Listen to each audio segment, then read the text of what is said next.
Hi guys, welcome back diri sa among YouTube channel, Kadangag channel. So, for today's video guys is i-explain na din namo kung anong ang among title about kaning explain na namo about sa yung explanation about sa Ilonggo versus Bisaya kay daghan kay nag-comment nga ang Ilonggo o yung Ilonggo ug Bisaya is same ra daw sila nga Bisaya. So, actually tinuod na agree niya na mga comment ninyo de ang maguna mo, ang explanation namo ang rason namo kung ano mao to ang title tungod kay naami dapit sa kwan. And actually naami dapit sa boundary between Negros Occidental o Negros Oriental. So naami sa boundary dapit. So ang ilang mga kwan, ilang sulti sa ilang mga ang nabatian diri ba, ang Ilonggo muna siya lingwahe sa kwan, lingwahe sa taga Negros Occidental. So ang Bisaya kami actually taga Negros Oriental me.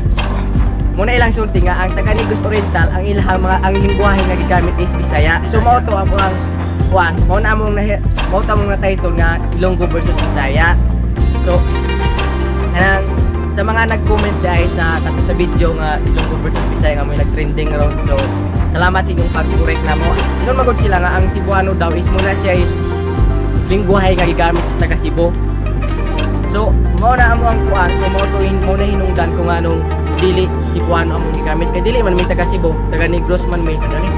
Oh, then ang ilang kuan ka nangutana mi diri. Kuan nangutana ko sa mga tao diri taga Occidental.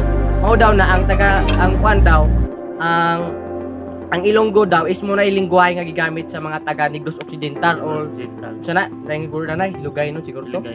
Iligaynon. Oh. Munay kanang kuan mao na ilahang gigamit sa taga Negros Occidental ang Ilonggo. So dire naman sa kuan, dire sa part sa kuan, dire sa Negros Occidental o Negros Oriental. Ang Bisaya daw. So mo to naglibog mi nga parihara man ta sila nga kuan, parihara man sila nga nasa Visayas nga part, no?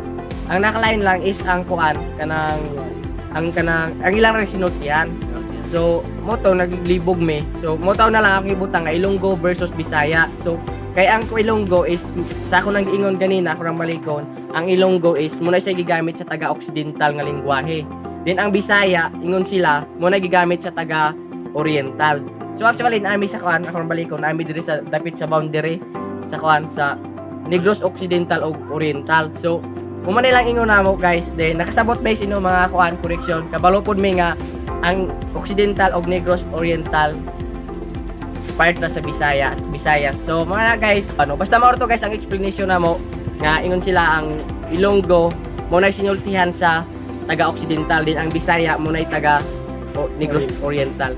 So muna na guys, thank you so much inyong pag-correct sa mong kuan. Kabalo na gyud mi sa ato tungod kay part naman gyud siya sa kuan sa Visayas ang kuan ang Ilonggo o Bisaya. So, mura guys, thank you so much sa mga kuan, sa mga nag-comment dito sa Ilonggo versus Bisaya. So, mura to guys. Peace you.